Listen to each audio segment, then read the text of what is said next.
sama berdoa buat firman Tuhan yang kita mendengar.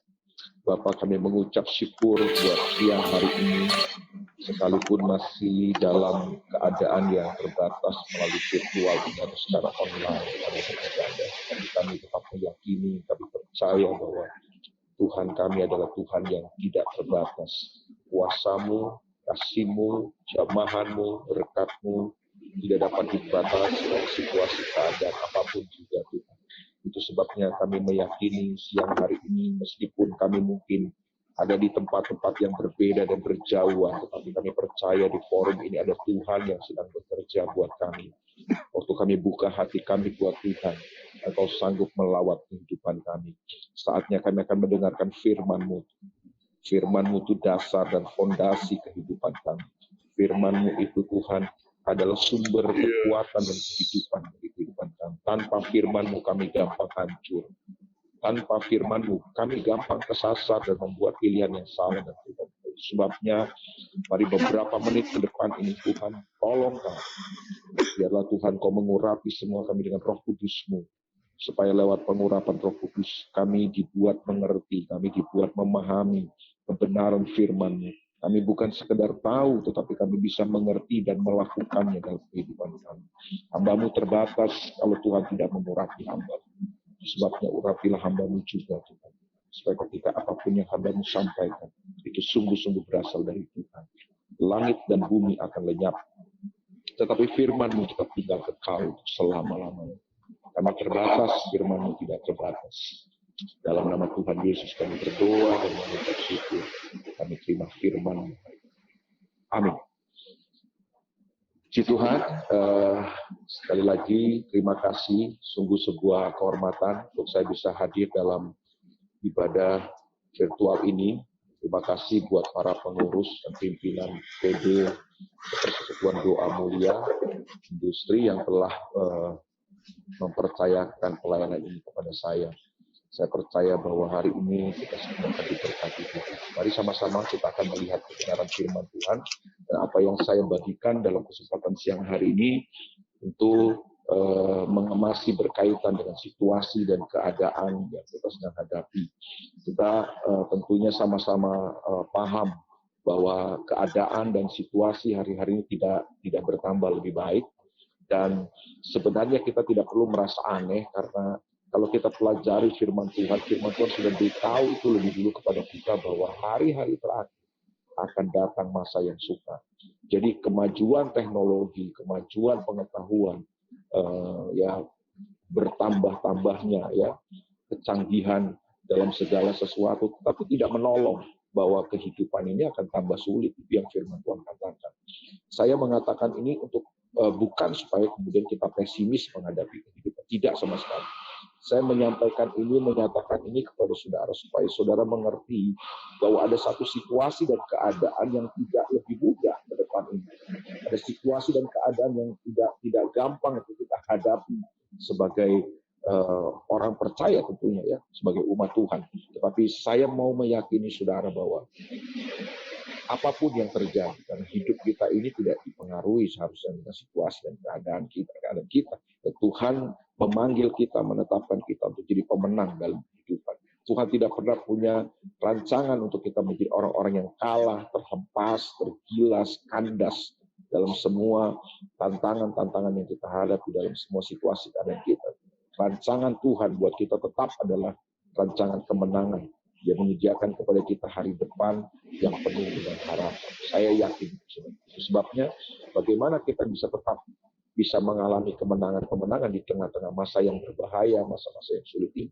Ya, masa pandemi ini belum berakhir, ya kan? Dan kita sama-sama tahu bahwa efek dari pandemi ini isunya bukan sekedar isu kesehatan, ya. Isu yang kita hadapi hari ini kan bukan sekedar ya masalah virus, masalah kesehatan dan sebagainya. Tetapi pandemi ini telah memberi dampak yang sangat hebat juga kepada semua lini kehidupan. Ada begitu banyak orang yang kehilangan pekerjaan, begitu banyak bisnis yang harus kolaps hari ini. Ada begitu banyak orang yang harus kehilangan sumber-sumber penghasilannya secara ekonomi. Ada berapa banyak hubungan-hubungan yang akibatnya harus kandas, rusak, hancur, berkeping-keping karena dampak dari pandemi ini. Belum juga kita bicara tentang masalah-masalah politik dan lain sebagainya. Nah, pandemi ini belum berakhir, disusul lagi dengan krisis ya antara Rusia dan Ukraina, perang, invasi dan lain sebagainya. Tentu punya dampak-dampak secara ekonomi, secara politik, secara sosial, budaya dan lain sebagainya. Nah, kita sedang ada di satu situasi yang tidak mudah itu semua. Kita ada di satu situasi yang berbahaya. Tetapi saya tetap meyakini kita tidak berjalan sendiri. Saudara saya adalah orang-orang yang ditetapkan untuk menjadi pemenang dalam kehidupan. Nah, itu sebabnya persiapan kita itu penting kalau buat saya. Jadi apa sih persiapan penting yang perlu kita miliki menghadapi situasi yang berbahaya ini supaya kemudian kita tetap keluar sebagai pemenang dalam kehidupan. Ada satu ayat yang saya mau bagikan kepada saudara. Tentu ayat ini bukan ayat yang asing ya, bukan ayat yang aneh. Ini ayat yang biasa saja saya pikir. Ini ayat yang tentu kita sudah kenal. Mari sama-sama kita lihat di dalam Roma pasal yang ke-12. Roma pasal yang ke-12. Roma pasal yang ke-12 ayat yang kedua. Kita lihat ya. Roma pasal yang ke-12.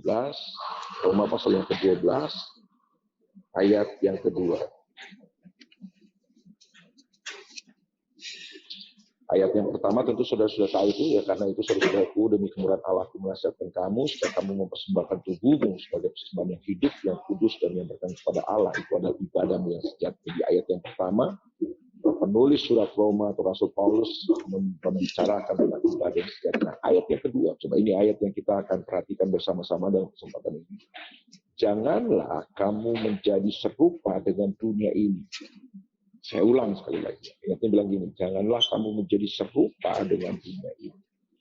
Nah, Tuhan memanggil kita untuk menjadi orang-orang yang tidak serupa dengan dunia ini. Jadi kita dipanggil untuk tidak menjadi sama dengan dunia ini. Kita dipanggil oleh Tuhan dan kita diselamatkan oleh Tuhan untuk menjadi serupa dengan Dia, serupa dengan gambarannya, serupa dengan Yesus Kristus. Kita tidak dipanggil untuk menjadi serupa dengan dunia ini. Nah, tentu kata dunia di sini tidak berarti atau tidak berkonotasi kepada sebuah tempat. Kita masih hidup di dunia ini. Jadi ini bukan bicara tempat, saudara, tapi dunia ini bicara sistemnya, bicara nilai-nilainya. Nah, Tuhan panggil kita bukan untuk menjadi serupa, atau bahasa Inggris menggunakan kalimat janganlah kamu terkonfirmasi dengan dunia ini. Hidup kita itu nggak boleh terkonfirmasi dengan dunia ini.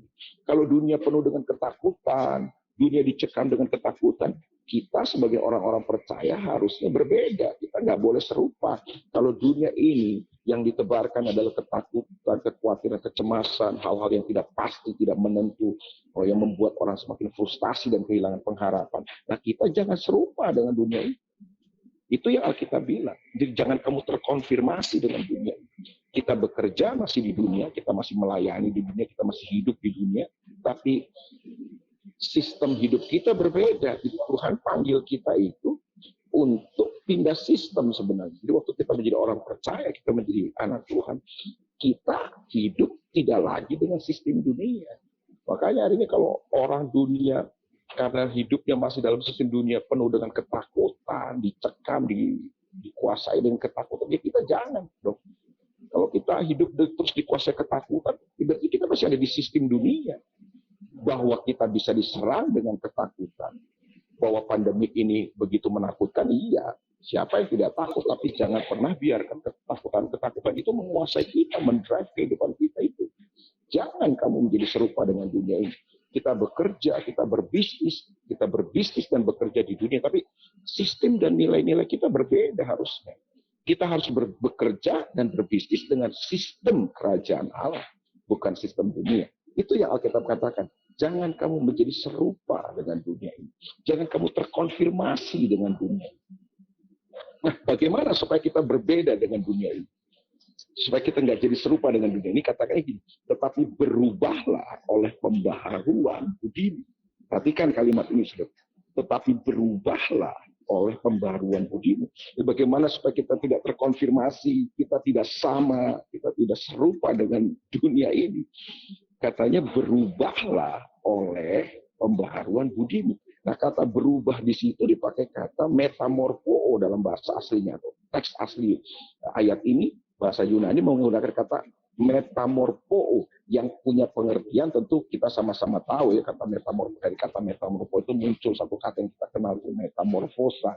Itu sebuah perubahan wujud yang signifikan yang terjadi lewat sebuah proses. Terjadinya tidak instan, tapi sebuah proses perubahan yang signifikan dari satu situasi yang buruk kepada situasi yang lebih baik. Jadi dari keadaan yang buruk ke keadaan yang lebih indah, lebih bagus. Nah, tentu kita sama-sama tahu bahwa metamorfo ini terjadi pada kupu-kupu. Dari sebuah ulur, kemudian lewat sebuah proses dia berubah menjadi ulat, lewat sebuah proses lagi dia berubah menjadi kepompong, dan lewat sebuah proses lagi dia menjadi seekor kupu-kupu yang indah. Ya kan?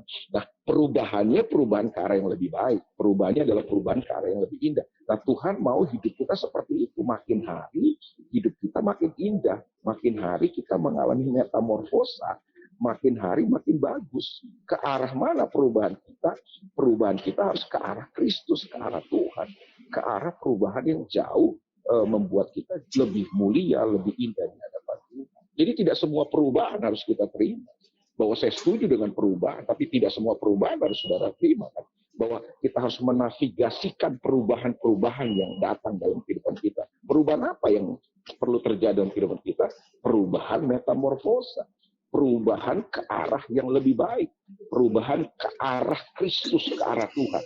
Pertanyaan penting siang ini buat kita adalah, kemana perubahan hidup saudara? Saudara berubahkah? Pertanyaan berikutnya adalah, berubah ke arah mana? Harusnya berubahnya ke arah Kristus. Nah, soalnya kita tidak jadi serupa dengan dunia ini, kita mesti berubah. Berubahnya berubah ke arah yang lebih indah, lebih bagus. Ke arah keserupaan dengan Kristus. Nah, bagaimana kita bisa berubah? Ayat ini memberitahu kepada kita, janganlah kamu menjadi serupa dengan dunia, tapi berubahlah oleh pembaharuan budimu. Nah, sayangnya bahasa Indonesia menggunakan kata budi. Padahal kalau sudah pelajari dalam terjemahan teks aslinya atau bahasa Inggris saja, bahasa Inggris menggunakan transform your mind, or renewing your mind.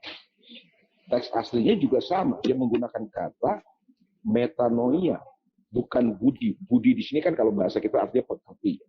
Kalau kita mau sambung-sambung sih jadi bagus ya. Jadi bahwa yang dimaksud kata budi di situ kan sebenarnya bukan budi. Yang dimaksud di situ adalah pikiran, pola pikir.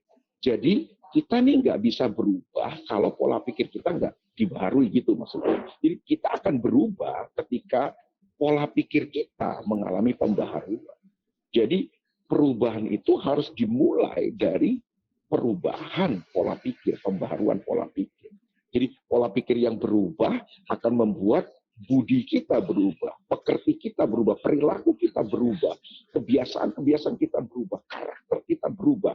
Waktu karakter kita berubah, hidup kita berubah, masa depan kita berubah. Dengan kata lain, tidak akan pernah ada perubahan ke arah yang lebih baik sampai pola pikir kita mengalami perubahan. Jadi perubahan harus diawali dengan perubahan dalam cara berpikir. Perubahan harus dimulai dari perubahan-perubahan dalam pola pikir kita. Nah, yang saya tertarik hari ini membahas kepada saudara adalah dikatakan di sini, tetapi berubahlah oleh pembaharuan budi. Janganlah kamu menjadi serupa dengan dunia, tapi berubahlah oleh pembaharuan budi. Saya tertarik dengan kata pembaharuan di sini. Nah, kata pembaharuan itu setelah saya pelajari dalam teks asli Alkitab Perjanjian Baru, ayat ini ditulis kata pembaharuan itu dengan kata anakainosis. Saya ulang sekali lagi, kata pembaharuan itu ditulis dengan kata anakainosis. Anakainosis. Dari kata anakainosis itu saya mencari pengertiannya. Apa yang dimaksud dengan anakainosis ini? Ternyata waktu saya pelajari arti kata anakainosis itu, muncul satu kata sebagai artinya, yaitu renovasi. Pernah dengar ya sudah? Renovasi. Mungkin saudara pernah melakukan renovasi. Nah, pertanyaannya adalah, kapan seseorang melakukan renovasi, misalnya rumah, atau kenapa seseorang melakukan renovasi? Ya, saya contoh kalau rumah ya, kita mau renovasi rumah. Alasannya apa sih? Biasanya yang pertama adalah alasannya karena rumah ini ada kerusakan. Di rumah kita tuh ada kerusakan, bocor, atau tiang-tiangnya, strukturnya sudah dimakan rayap, sudah rusak, ya, ada kerusakan, ada hal-hal yang keliru lah, ya. Kita melakukan renovasi. Jadi renovasi dilakukan karena ada sesuatu yang salah, ada sesuatu yang keliru, ada sesuatu yang rusak yang perlu diperbaiki. Yang kedua, alasan orang melakukan renovasi biasanya karena sudah tidak relevan. Mungkin waktu kita menikah, kita tinggal di rumah tipe 21 atau tipe 3, nah mungkin relevan buat kita karena kita masih berdua. Tapi ketika kita sudah punya anak 1, punya anak 2, tipe 21, tipe 3, namun sudah tidak relevan, kita renovasi. Jadi renovasi dilakukan untuk memperbesar kapasitas karena sudah tidak relevan. Lalu juga alasan orang melakukan renovasi karena apa? Karena sudah ketinggalan, sudah jadul, ya, supaya lebih kekinian dan lebih bagus, lebih indah. Jadi lebih bagus, lebih indah. Itulah alasan-alasan orang melakukan renovasi. Dan sama, saudaraku, dengan kehidupan kita ternyata. Bahwa kalau kita mau hidup kita mau lebih indah, lebih mulia, lebih bagus di hadapan Tuhan. Kalau kita mau menjadi pribadi-pribadi yang tetap bisa menang di tengah-tengah situasi yang sulit ini, apa sih persiapan penting yang perlu kita lakukan dalam kehidupan kita? Adalah ini ternyata renovasi cara berpikir saudara, renovasi pola pikir saudara. Waktu kita merenovasi pola pikir kita, saudaraku, kita akan bertumbuh, akan berubah menjadi pribadi-pribadi yang lebih baik. Nah, banyak orang hari ini berharap situasinya lebih baik. Banyak orang berharap bahwa keadaannya lebih baik. Tapi ternyata, saudaraku, yang paling penting bukan situasi kita lebih baik atau tidak. Tapi yang paling penting adalah apakah pribadi kita jauh lebih baik. Jadi daripada berharap situasinya lebih baik kita mempersiapkan kehidupan kita untuk menjadikan kita menjadi pribadi-pribadi yang lebih baik. Supaya ketika situasi yang tidak baik datang menghadang kita tetap bisa menjadi pribadi-pribadi yang menang dalam kehidupan. Ada banyak orang yang kalah dan tergilas karena dia cuma berfokus kepada situasi dan keadaan yang dihadapi. Dia berharap keadaannya lebih baik, situasinya lebih baik. Dia tidak pernah membangun pribadinya sendiri untuk jadi pribadi yang lebih baik. Nah, salah satu hal yang paling penting untuk menjadi pribadi yang lebih baik adalah renovasi pola pikir saudara. Jadi janganlah kamu jadi serupa dengan dunia, tapi berubahlah oleh renovasi, anakainosis, cara berpikir. Karena kenapa perlu direnovasi cara berpikir? Karena ada pola pikir dari masa lalu kita yang perlu dirombak. Karena itu pola pikir yang salah ternyata. Yang mempengaruhi sikap kita, mempengaruhi keputusan-keputusan kita, mempengaruhi reaksi-reaksi kita ketika kita menghadapi masalah, situasi kehidupan. Nah, ada banyak orang, saudaraku, yang tidak menyadari bahwa sikapnya, reaksinya, keputusan-keputusan, pilihan-pilihan yang dia buat dalam kehidupan itu sangat dipengaruhi oleh pola pikir. Nah, kalau pola pikir itu benar, bagus. Tapi banyak sekali pola-pola pikir kita yang salah yang kita bawa dari masa lalu kita.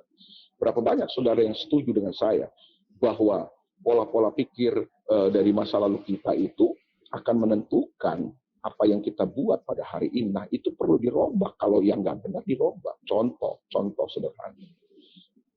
Saudara mungkin pernah dilukai, pernah dikhianati. Saudara kecewa di masa lalu saudara oleh seseorang. Nah, luka itu, kekecewaan itu, saudara simpan, saudara pendam, membentuk sebuah pola pikir. Sehingga apa yang terjadi ketika saudara ada di posisi hari ini, pola pikir yang lama itu, yang tersakiti, yang kecewa, yang saudara pendam itu, tetap mempengaruhi cara saudara melakukan sesuatu. Sehingga ketika misalnya berkata tentang orang tersebut, atau saudara menghadapi situasi yang sama seperti situasi yang pernah menyakiti dan mengecewakan saudara akan bereaksi salah dalam kehidupan. Contoh yang lain, betapa banyak ada pola-pola pikir kita yang lama yang perlu kita rombak, perlu renovasi. Seorang anak yang dibesarkan dalam keluarga yang terus memanjakan, semua keinginannya diikutin, semua keinginannya semua diturutin, maka yang terjadi adalah anak itu berpikir bahwa keinginannya penting, kebutuhannya itu harus dituruti. Kalau tidak, dia nggak bahagia. Padahal yang benar itu kan bahwa begini, kebahagiaan kita tidak terletak kepada ketika semua keinginan dan kebutuhan kita terpenuhi. Pertanyaannya, apakah benar kebahagiaan hidup kita ditentukan ketika semua keinginan kita bisa terwujud? Enggak juga. Nah, ketika anak ini besar, dia tumbuh menjadi orang yang egois, egosentris. Kenapa? Karena dia diperbudak oleh keinginan-keinginannya. Karena dia pikir keinginannya itu penting. Keinginan itu harus diwujudkan. Itulah kunci kebahagiaan. Dari sebabnya, kemudian kita temukan ada banyak orang yang bisa mengorbankan siapapun dalam kehidupan demi keinginannya terwujud. Mengorbankan pasangannya, mengorbankan rumah tangganya, mengorbankan karirnya, mengorbankan persahabatannya demi keinginannya terwujud. Nah, mengapa ada orang seperti itu? Ya, ini yang saya bilang tadi. Jangan-jangan karena ada pola pikir yang salah dari masa lalu, yang terus terbawa sampai hari ini, tidak pernah mengalami renovasi. Ini penting, makanya kita perlu merombak cara berpikir yang salah yang kita bawa dari masa lalu kita. Supaya kemudian kita tumbuh menjadi pribadi-pribadi yang jauh lebih baik. Karena kalau enggak, kita akan tetap menjadi pribadi yang hidup di hari ini, tetapi dengan pola pikir di masa lalu. Hidup di hari ini, bekerja di hari ini, tapi kita tetap jadi pribadi dengan pola-pola pikir yang salah dari masa lalu kita. Sehingga sikap kita, respon kita dalam kehidupan, pilihan-pilihan hancuran dalam hidup kita, itu bukan karena siapapun, tapi karena respon kita yang salah, karena reaksi kita yang salah dalam kehidupan. Karena kita salah membuat pilihan-pilihan keputusan. Ternyata pola pikir kita dari masa lalu. Sebabnya, temukanlah pola pikir yang salah dari masa lalu saudara, bahkan yang sedang menjadi belief system yang salah dalam hidup saudara. Kemudian kita renovasi, direnovasi oleh Tuhan, oleh kebenaran, oleh firman Tuhan. So, kemudian kita bisa menjadi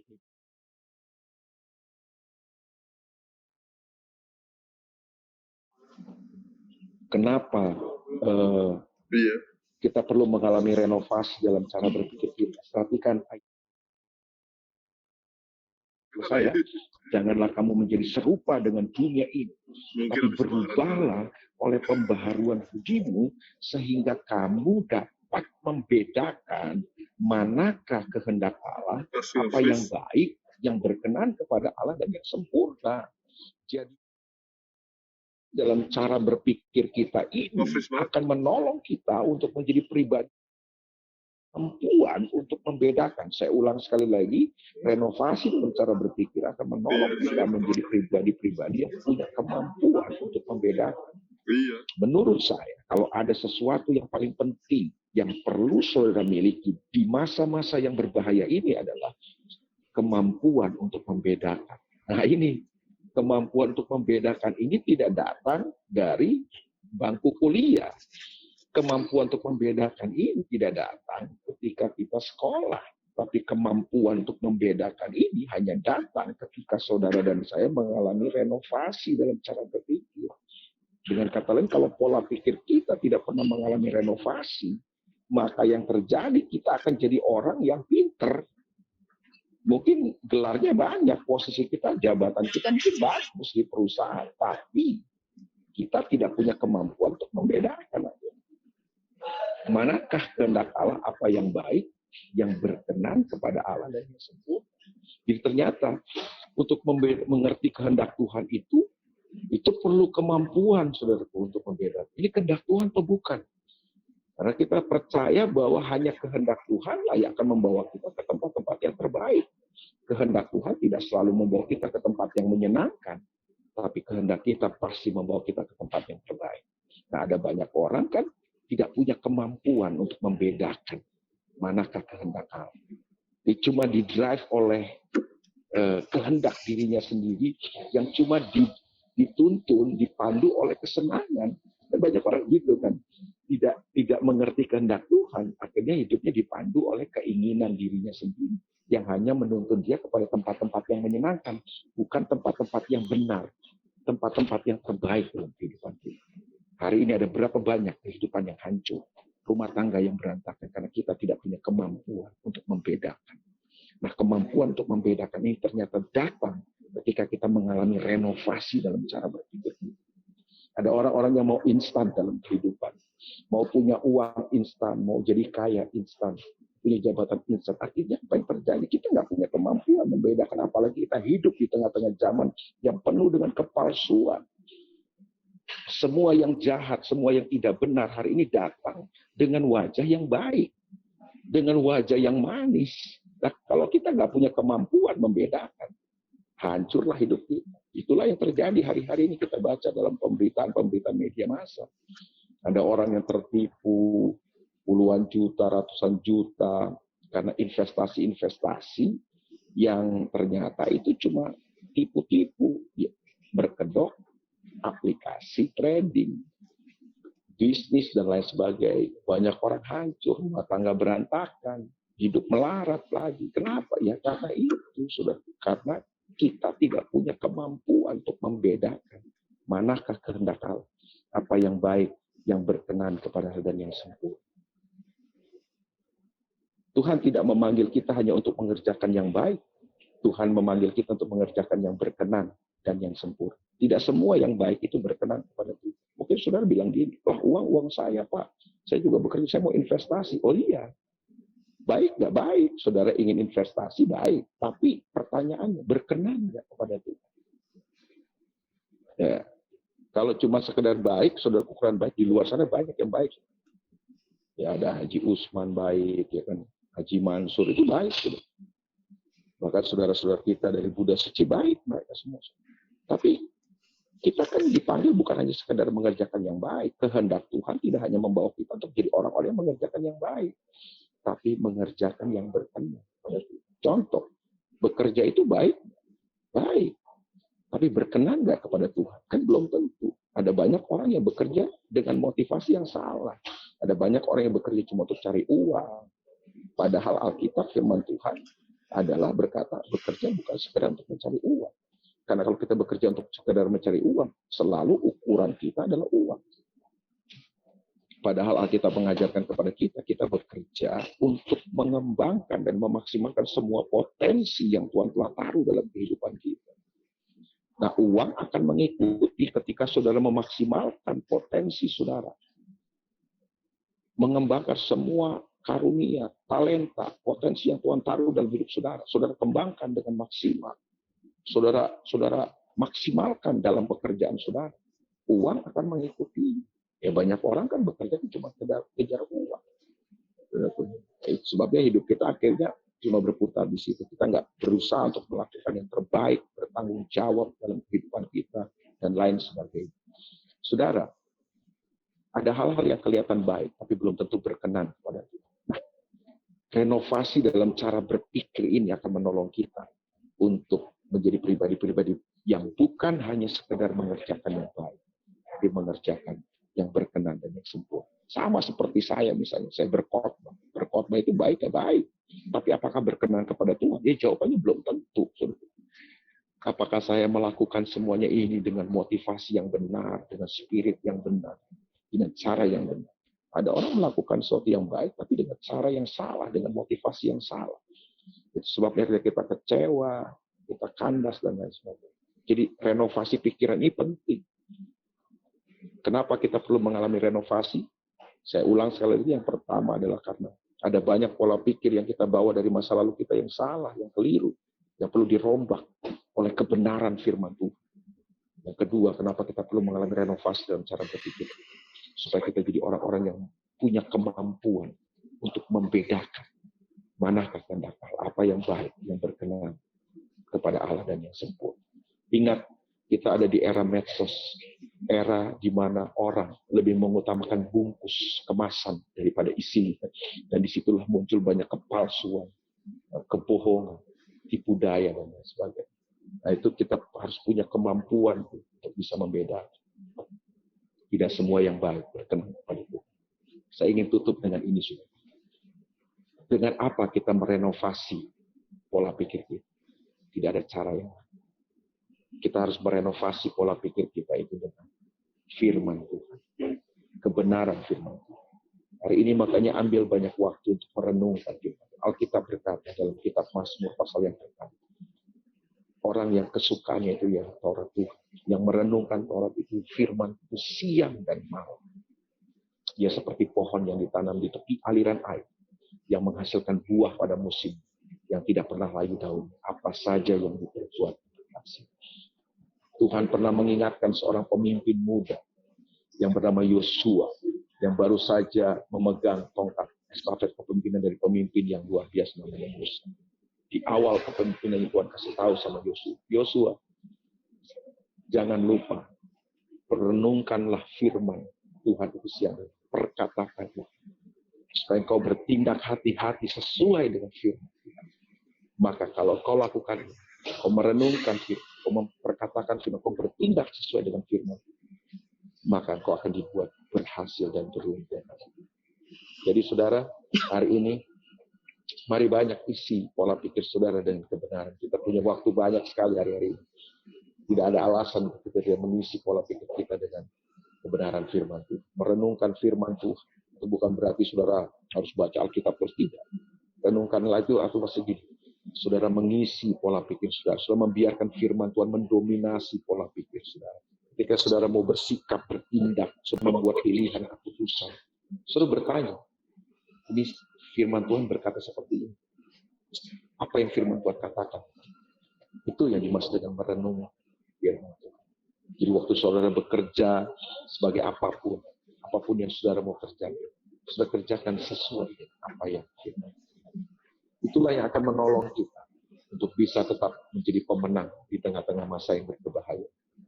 Tuhan tidak pernah menjanjikan jalan yang mudah buat kita, tetapi Tuhan menjanjikan kalau kita berjalan dengan Dia, ujung dari perjalanan kita selalu itu. Tuhan tidak pernah menjanjikan jalan yang mulus, tapi Tuhan janjikan ada penyertaan Tuhan. Itu sebabnya hadapi semua situasi saudara dan jadilah pemenang dalam kehidupan. Dengan apa? Dengan pola pikir yang terus direnovasi, dibaharui, sehingga kita menjadi pribadi-pribadi yang punya kemampuan untuk membedakan manakah kehendak Allah, apa yang baik, yang berkenan kepada Allah, dan yang sempurna. Tuhan memberkati kita sekalian. Mari sama-sama kita berdoa, saudaraku, untuk firman Tuhan yang kita dengar hari ini. Bapa, dalam nama Yesus, hari ini kami datang kepadamu. Kami mengucap syukur Tuhan karena Tuhan masih memberikan kami kesempatan yang luar biasa untuk kami bersekutu bersama-sama, sekalipun secara virtual, secara online. Kami mau belajar di tengah-tengah masa yang sulit ini. Kami mau lebih melekatkan hati kami, hidup kami kepada Tuhan. Karena kami telah melihat, menyaksikan selama 2 tahun masa pandemi ini Tuhan. Tidak ada orang yang kuat, tidak ada orang yang hebat, tidak ada orang yang punya banyak uang, pintar sekalipun yang dapat bertahan tegak tanpa Tuhan. Kami bukan siapa-siapa tanpa Tuhan. Kami tidak punya apa-apa. Kami rapuh, kami nggak berdaya. Sebabnya hari-hari ini Tuhan sadarkan kami terus. Sebagai pribadi-pribadi yang terus bergantung kepada Tuhan. Mengandalkan Tuhan dalam hidup kami. Kami terus merenungkan firman-Mu. Kami membiarkan kebenaran firman-Mu mendominasi cara berpikir kami. Merenovasi cara berpikir kami. Kalau Tuhan ada hal-hal yang keliru yang kami bawa dari masa lalu kami, Tuhan, biarlah firman kebenaran itu memperbaiki semua yang salah dalam cara berpikir kami. Sehingga juga Tuhan kasih kami kemampuan bisa membedakan manakah kehendak Allah, apa yang baik, yang berkenan dengan sempurna. Kami jadi pribadi-pribadi yang tidak hanya mengerjakan yang baik dalam hidup kami, tapi kami mengerjakan hal yang berkenan kepada Tuhan. Terima kasih buat siang hari ini. Terima kasih buat firman-Mu. Hamba-Mu terbatas, tapi hamba-Mu percaya Roh Kudus akan terus bicara buat anak-anak-Mu di mulia ini, supaya kemudian mereka terus dituntun oleh kebenaran firman dalam kehidupan mereka, dalam pekerjaan mereka, dalam apapun yang mereka lakukan. Hari ini kami bersatu hati berdoa buat bangsa Indonesia, bangsa yang kami cintai ini Tuhan. Kau berkati Indonesia dengan berkat yang luar biasa, keselamatan, keamanan. Biar Indonesia terus dipulihkan oleh Tuhan, menjadi bangsa yang terus memuliakan Tuhan. Juga berdoa buat mulia industri. Kami berdoa buat manajemen. Tuhan berkati manajemen mulia industri dengan hikmat Tuhan di tengah-tengah situasi yang tidak mudah ini. Biar tangan Tuhan sendiri yang menolong, menyertai. Ada strategi-strategi baru, ada hikmat-hikmat yang Tuhan berikan untuk menemukan ide-ide baru, sehingga mereka tetap dapat survive Tuhan di tengah-tengah situasi seperti ini. Bahkan mereka boleh melihat Tuhan memberkati Mulia Industri. Berkati karyawan, serikat pekerja, semua yang bekerja, Tuhan berkati dengan berkat yang melimpah. Tuhan pakai hidup mereka menjadi alat Tuhan. Juga kami berdoa buat customer, supplier, Tuhan juga berkati semua. Kalau kau mendatangkan customer dan pelanggan-pelanggan yang baru, semua pihak yang terkait dengan operasional Mulia Industri, Tuhan berkati dalam pemeliharaan Tuhan. Dan Tuhan tetap pegang semua. Kami berdoa dan mengucap syukur, berdoa juga buat karyawan-karyawati Mulia Industri yang berulang tahun, Tuhan. Selama waktu-waktu ini, ada yang anniversary, ada yang ulang tahun, ada yang ulang tahun pernikahan, ada yang ucapan syukur dalam mengalami berkat-berkat Tuhan. Apapun itu Tuhan berkati anak-anak. Dan usia kehidupan yang bertambah, usia pernikahan yang bertambah dengan berkat Tuhan yang ditambahkan, biar mereka semakin bertambah dalam pengenalan yang benar Tuhan. Menjadi orang yang semakin menjadi berkat buat banyak orang. Kami juga berdoa dan menyerahkan Tuhan Yesus setiap rekan-rekan kami mungkin yang sedang sakit, Tuhan juga jamah sembuhkan oleh kuasa biru-Mu. Mereka mengalami kesembuhan dan kesehatan dari Tuhan, sehingga mereka juga dapat kembali berkarya dan beraktivitas lagi, dan nama-Mu dipermuliakan. Ini doa syukur kami Tuhan Yesus buat semua yang Tuhan sudah kerjakan dalam kehidupan kami. Kami juga berdoa buat pertemuan ibadah Persekutuan Doa Mulia Industri Group di minggu yang akan datang. Tuhan juga berkati supaya Tuhan memakai hamba-hamba Tuhan yang melayani untuk menjadi berkat buat anak-anak-Mu di Mulia Industri. Terima kasih Bapak. Ini doa syukur kami. Syafaat kami kepada Tuhan. Dalam nama Yesus berdoa dan ucap syukur. Mari Bapak Ibu Saudara yang kekasih, arahkan hati dan hidup saudara kepada Tuhan. Terimalah berkat dari Tuhan Yesus. Tuhan memberkati engkau, Tuhan melindungi engkau. Tuhan menyinari engkau dengan wajahnya, memberikan kepadamu kasih karunia. Tuhan menghadapkan wajahnya kepadamu dan memberikan kepadamu damai, sejahtera yang berlimpah-limpah, yang terus memberi hati dan pikiran. Seluruh kehidupan diberkati Tuhan, dan kau menjadi berkat buat banyak orang. Mulai sekarang ini sampai selama-lamanya. Dalam nama Tuhan Yesus kita berdoa dan mengucap syukur. Yang percaya sama-sama kata. Amin. Amin.